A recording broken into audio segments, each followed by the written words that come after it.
Olá, estudantes, tudo bem com vocês? Eu sou a professora Daniele. Olá, eu sou a professora Elisandra. Nosso tema central de hoje será o Grêmio Estudantil. Porém, vamos abordar outros assuntos que estão relacionados.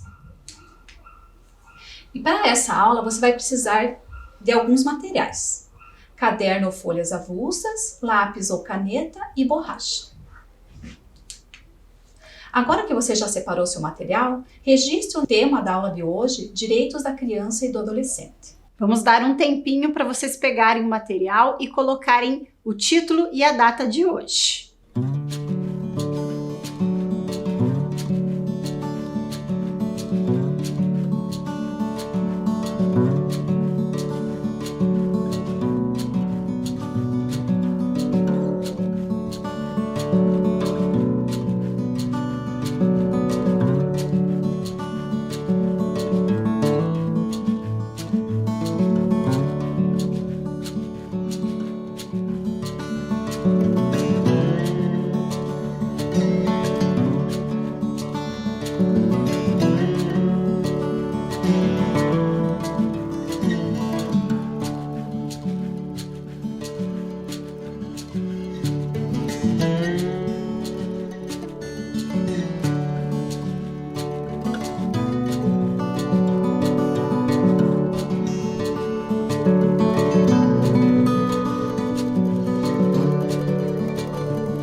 Ok? Copiaram? Então, vamos lá. Assistam o vídeo que preparamos para você.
O que acharam? Gostaram?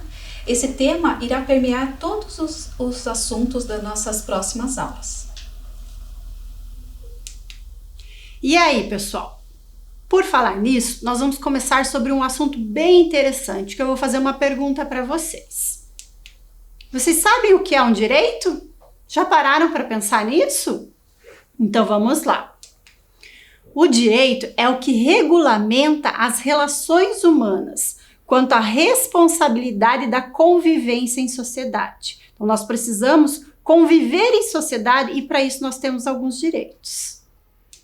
Você sabe que existem direitos que são fundamentais? Fundamentais porque eles são muito importantes. Na nossa Constituição, lá no artigo 5º, ele diz respeito a alguns desses direitos fundamentais. E eu vou ler para vocês os principais. O direito à vida, o direito à liberdade, o direito à igualdade. 3 direitos fundamentais e indispensáveis na nossa Constituição. O direito à segurança e o direito à propriedade. Vocês estão vendo aí o número de uma lei, 8.069, datada do dia 13 de julho de 1990. Vocês conhecem? Já ouviram falar? Vamos pensar um pouquinho? Então, quero que vocês pensem um pouquinho aí.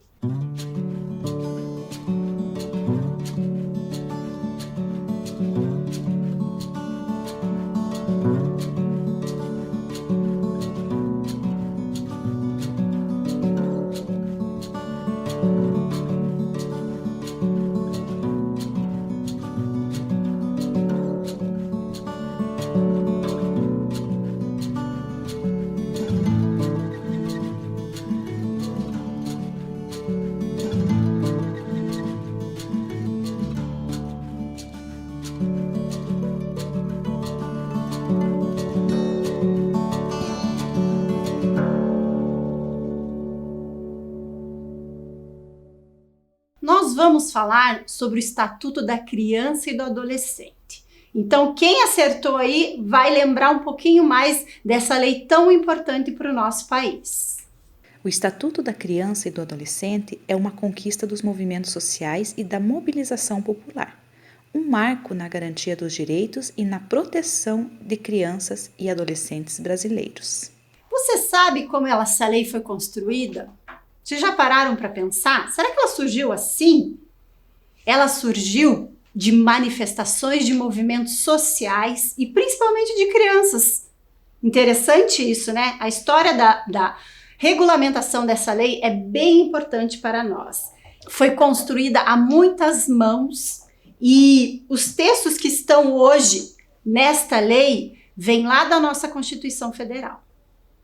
Podemos dizer que a Constituição Federal é um marco importante para a criação do Estatuto da Criança e do Adolescente. E para a gente ter certeza disso, nós vamos ouvir agora um áudio da relatora Rita Camata.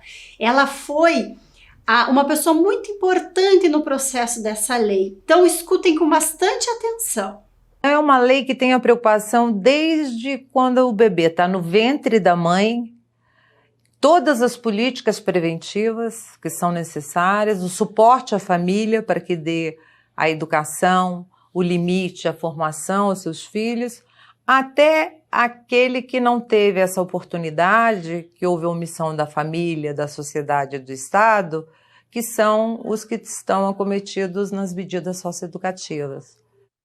Ouviram o áudio? Gostaram? Essa concepção de infância é nova? Claro que não, né? Ela vem de legislações internacionais, como a Declaração dos Direitos da Criança de 1959 e a Convenção dos Direitos da Criança de 1989. Antes do Estatuto, a legislação vigente no Brasil era o Código de Menores de 1979. Agora, nós vamos ouvir um outro áudio para que a gente possa esclarecer um pouquinho mais sobre esse estatuto. O Código do Menor, primeiro, a cabeça do juiz era a sentença. Pouco importava se esse adolescente ele vinha da ausência das políticas sociais, da ausência da família, da ausência das políticas do Estado, e o juiz, cabia a ele a sentença. Você está condenado porque você já foi condenado na sua infância e vai ser condenado de novo. Você fazia uma distinção muito grande, por exemplo, criança pobre, criança filha de negro, criança das comunidades carentes, criança filho de trabalhador, é menor. O filho de quem tinha alguma condição era criança e adolescente. Então, foi difícil, até hoje você tem muita gente que fala ainda, fulano é menor de idade. E pessoas que às vezes até vão discutir a matéria, continuam usando a terminologia menor, que ficou estigmatizada, é uma coisa condenável, sabe? Toda criança é criança. Vocês viram como é importante o Estatuto da Criança e do Adolescente, como a criança e o adolescente eram vistos pela sociedade brasileira? E agora a gente vai tratar de outros assuntos importantes também. Os principais direitos do Estatuto da Criança e do Adolescente é trazido pelo nosso Estatuto, pelo ECA, que é esse documento aqui. Tem vários exemplares, né? O que a gente trouxe é esse aqui para vocês darem uma olhadinha. O Estatuto traz a doutrina da proteção integral como base. Reconhece a criança e seus direitos à proteção. A partir do ECA, o Estado, a família, a sociedade atuam de forma conjunta para garantir os direitos da criança e do adolescente. E aqui nós apresentamos para vocês alguns, os principais desses direitos. Direito à liberdade, ao respeito e à dignidade. Direito à convivência familiar e comunitária. Direito à profissionalização e à proteção no trabalho. E direito à educação, cultura, esporte e lazer. Ser protegido de casos de violência, seja ela física ou psicológica. Por isso que a gente chama que são os principais direitos do Estatuto, porque eles englobam todas as nossas necessidades e nossos direitos. E ele está organizado, ele é dividido em 3 eixos. Vamos ver quais são os 3 principais eixos? Primeiro, garantias universais e tem caráter preventivo. Então, é aquele que diz que as crianças e adolescentes devem crescer em plenas condições. A segunda parte do documento, da lei, ela garante a chamada proteção especial. São as medidas protetivas que dizem respeito àquelas situações de violência, seja ela familiar, institucional ou da comunidade. E a terceira parte do documento é a das medidas socioeducativas, que é aquela parte que fala sobre adolescentes que tiveram ou que cometeram alguns atos infracionais. Então essa, professora Elis, é a estrutura do Estatuto da Criança e do Adolescente, um importante documento, uma importante lei que discorre sobre esses direitos. E além do Estatuto, Dani, nós temos outros direitos para serem usufruídos na nossa cidade. E agora a gente vai falar um pouquinho sobre isso. Como é que a gente, já pararam para pensar como é que a gente exerce a cidadania na cidade? Então vocês têm aqui 2 imagens de 2 espaços da nossa cidade. O Bosque do Capão da Embuia, vocês conhecem? É um lugar bem interessante, tem um museu lá, e o Bosque Portugal. Acreditam que eu não conheço ainda o Bosque Portugal? Quando essa pandemia terminar, é um ótimo lugar para a gente ir, não é verdade? Eu não conheço ainda. Você conhece, professora Elis? Não, são espaços longe da minha casa e são espaços que eu gostaria de conhecer. Esses espaços, não só esses 2 aqui, mas outros, são espaços que servem para contemplar a natureza, para fazer atividade física, para relaxar. São espaços que a gente interage com eles, Eles são significativos para nós. Alguns a gente conhece, outros não, mas esses estão na nossa cidade. E quando a gente chega nesses espaços, a gente gosta de encontrá-los bem organizados, limpos, não é mesmo? Aqui nós temos outros 2 espaços. O Parque Tanguá e o Memorial Ucraniano. E quando a gente encontra um local, Dani, que não está limpo, não está organizado, o que a gente pode fazer? Pois é, tão desagradável, Mas a gente pode fazer algumas coisas, algumas ações que são bem importantes quando a gente chega num espaço e ele não tá limpo, ele tá, depredado às vezes, O que a gente pode fazer? Vamos ver?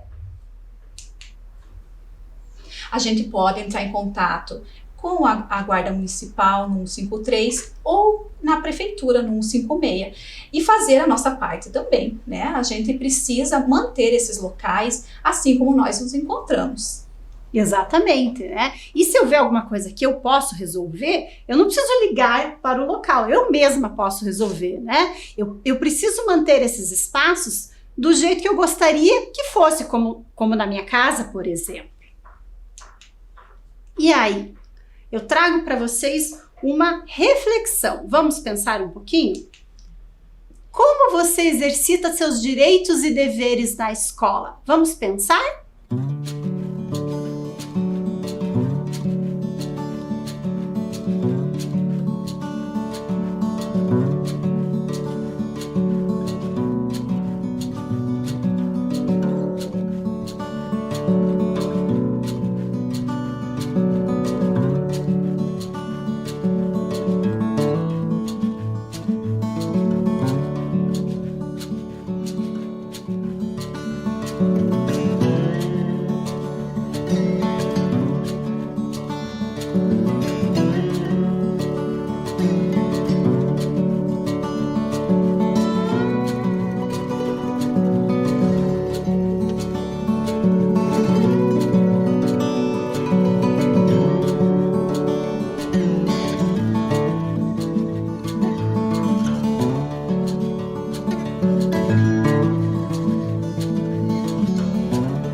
E aí, refletiram? Refletiram como você exercita seus direitos e deveres na escola? Agora nós vamos retomar alguns direitos e responsabilidades que nós devemos exercer. Direito à vida, não apenas o direito de existir, mas também de existir com dignidade. Direito à liberdade, além de ir e vir, representa também o direito à opinião e à informação. Direito à igualdade. Trata-se de vedar a discriminação. São admitidos desde que sejam para assegurar a igualdade entre desiguais. Direito à segurança. Podemos analisá-lo tanto pela ótica do direito à proteção física dos indivíduos, como de proteção jurídica do indivíduo perante o poder punitivo do Estado. Direito à propriedade. Todos têm direito à propriedade, mas ela deve atender à sua função social. E aí, conseguiu na sua reflexão encontrar algum desses direitos que a gente acabou de falar agora aqui? Conseguiram perceber se lá no espaço da escola esses direitos são realmente efetivados? É uma boa reflexão e uma boa discussão para as nossas próximas questões. Você sabia que a escola é um espaço em que todos os estudantes têm vez e voz? Olha só que interessante essa questão. Todos os estudantes têm vez e voz. Vamos refletir um pouco sobre isso?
Tenho certeza que vocês lembraram do tempo que vocês estavam indo para a escola todos os dias, né? Que agora a gente vive um período de mais aulas remotas do que aulas presenciais, né? E aí, vocês pensaram sobre o estudante ter vez e voz?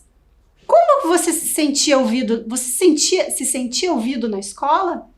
As suas necessidades eram ouvidas? Você já teve alguma ideia que ajudou a construir alguma coisa bem interessante lá na escola? Você participou ou participava de ações, sejam elas esportivas, culturais ou sociais dentro do espaço da escola? Agora a gente está vivendo uma nostalgia aí, né? Porque tenho certeza que vocês estão lembrando de todos esses momentos que vocês viveram. Será que eles estão com saudades, professora Elis? Ah, certamente. Eu estaria, né? Porque eu tô morrendo de saudades de voltar às coisas que eu fazia antes e que agora eu não posso mais. E a escola, ela garante, por meio de alguns documentos oficiais, a representatividade estudantil. E aí a gente vai lembrar alguns. O Estatuto da Criança e do Adolescente, que a gente já conversou um pouquinho aqui sobre ele, a importância dele, como ele está organizado. É um documento para vocês pesquisarem e estudarem, é bem legal. Mas tem outros documentos oficiais, que a gente chama assim, documentos oficiais, que tem lá na escola. Vocês já ouviram falar no regimento? Vocês já ouviram falar no projeto político-pedagógico?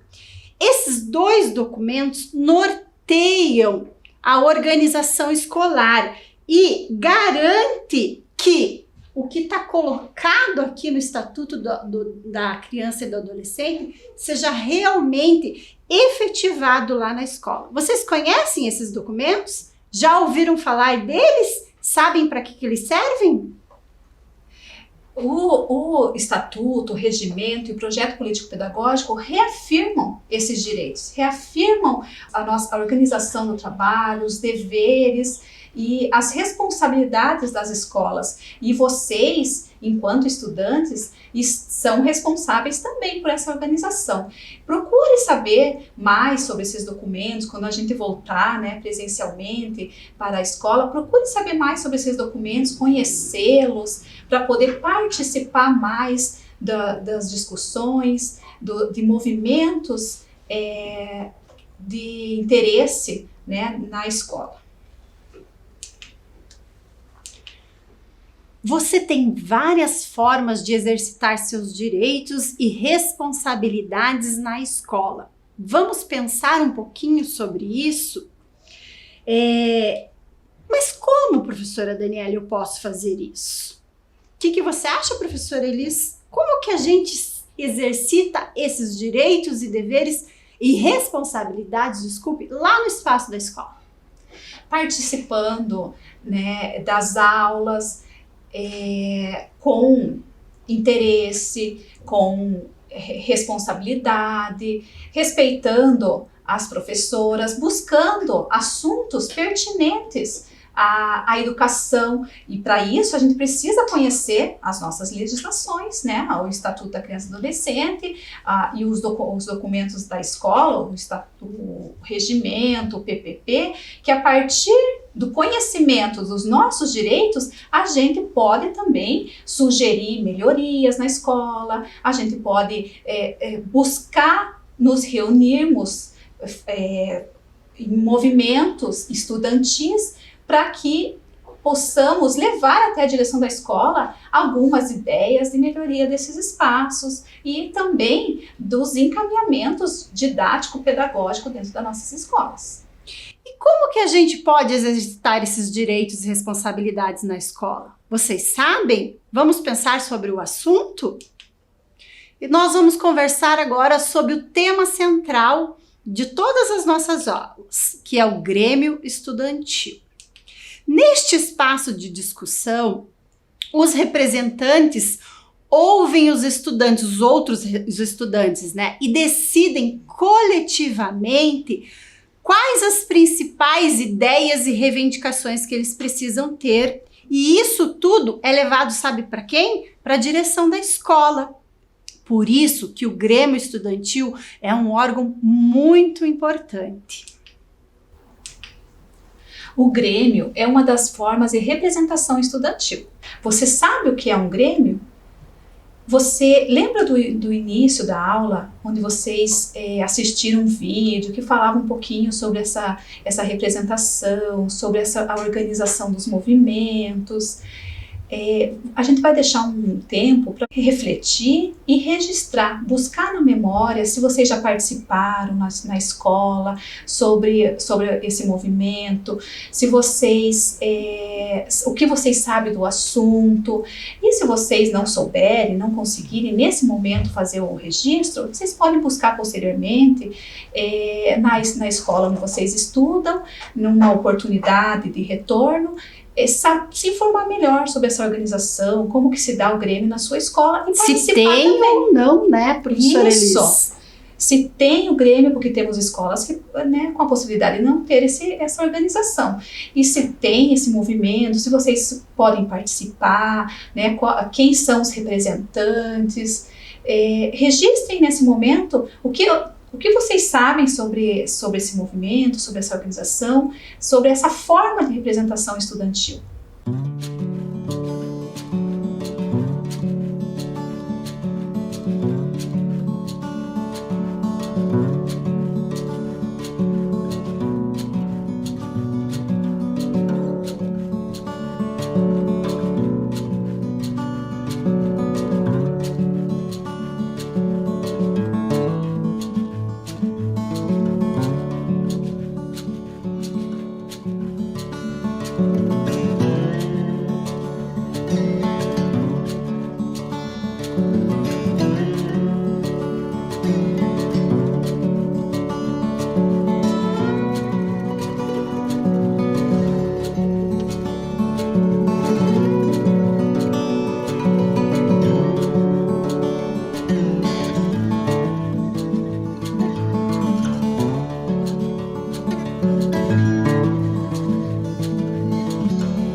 aí? Lembraram? Então, vou fazer mais algumas perguntinhas para vocês. Se vocês têm essa memória ativa aí, lá na escola, vocês participavam de atividades cívicas, culturais, educacionais, desportivas e sociais? E pensando nessa pergunta, eu me lembrei quando eu estudava, nem vou contar para vocês que já faz tempo, mas eu participava de algumas dessas ações. A gente cantava o hino nacional toda semana, nós tínhamos até um maestro que regia o hino. Eu participava de atividades desportivas, fazia ginástica olímpica. Sabia, professor, que eu sabia virar estrelinha? Hoje em dia eu não sei fazer nada disso, né? Nós tínhamos atividades sociais também, tínhamos um festival que foi muito tempo famoso, que se chamava Festival Folclórico. Já ouviu falar, professora Elis? Até um tempo atrás eu tinha essas fantasias guardadas, e tudo isso era articulado. Uma boa parte dessas ações era articulada pelos estudantes que estavam lá na escola.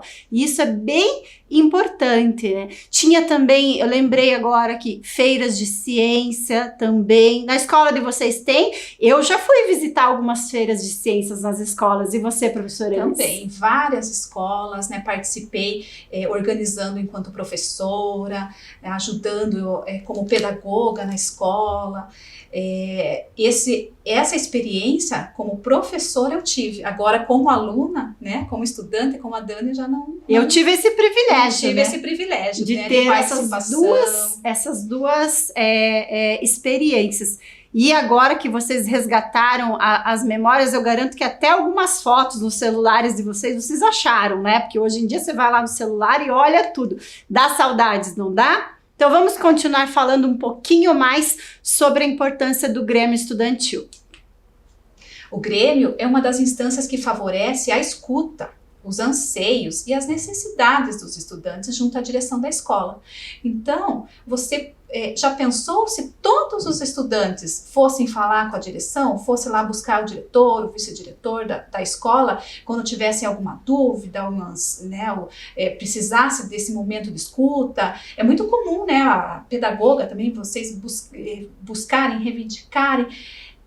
Por isso existe o movimento do Grêmio, para que vocês se organizem e para a melhoria, né, da escola, levar as ideias que vocês, enquanto movimento, enquanto representatividade, pensaram juntos, para depois levar para a direção, porque seria muito difícil a direção conseguir atender a todos os estudantes, as suas particularidades, né, as suas questões pessoais. Por isso a gente precisa pensar nessa coletividade, levar, né, Dani, a necessidade do coletivo da turma, né, do coletivo da escola para a direção da escola. Por isso, os representantes do Grêmio.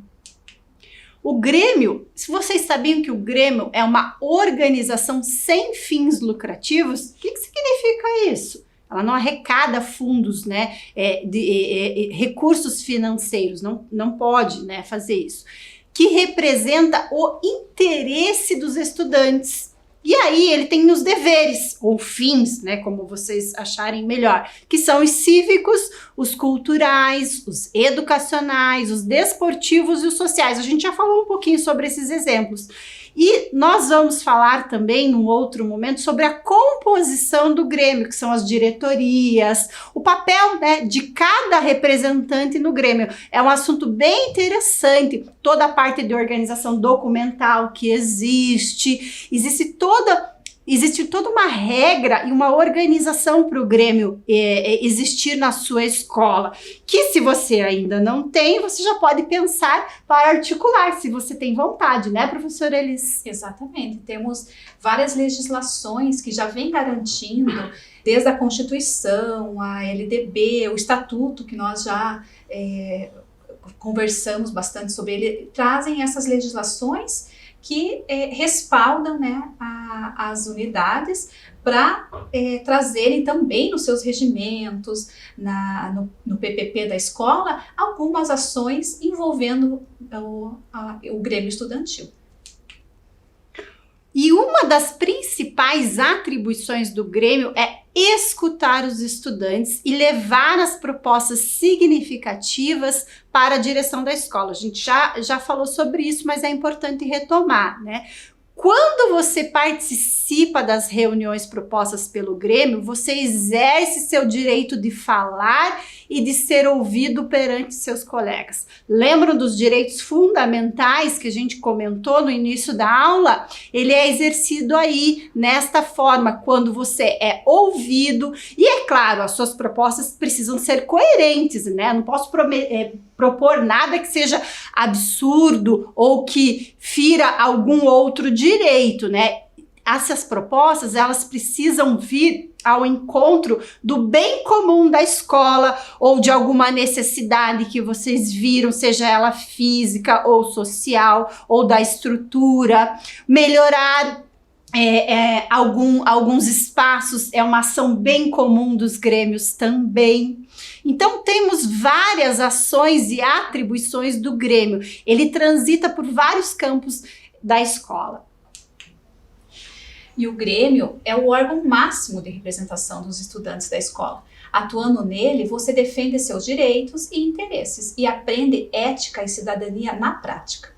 E quando você participa, né, de reuniões, propostas pelo Grêmio, você exerce seu direito de falar e de ser ouvido perante seus colegas. Desta forma, as sugestões e reivindicações dos estudantes são levadas para a direção, que junto ao conselho de escola analisam essas propostas. Então a gente precisa pensar anteriormente nas propostas, nas necessidades que a gente enquanto estudante percebe no interior da escola e reunir todas essas propostas para que sejam levadas para a direção que vai ter no momento de conselho de escola essa decisão, né, das propostas que são viáveis, as que, né, podem ser colocadas em prática diante da realidade de cada escola. E o conselho de escola, ele também é um outro órgão colegiado de representatividade, só que daí são outros representantes, mas ele também tem a ideia de representação e de ouvir e de decidir também sobre algumas questões. Você sabia que o Grêmio Estudantil faz parte há muitos anos das escolas municipais da cidade de Curitiba? Vocês sabiam disso? Na sua escola tem Grêmio Estudantil? A gente já perguntou isso, e agora? Você já participou de alguma reunião do Grêmio ou alguma proposta?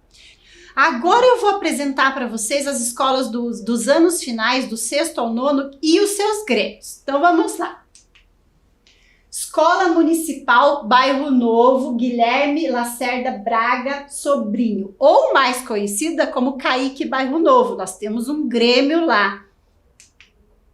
Escola Municipal Maria Clara Brandão Tesseroli. A Escola Caique Bairro Novo fica no Bairro Novo.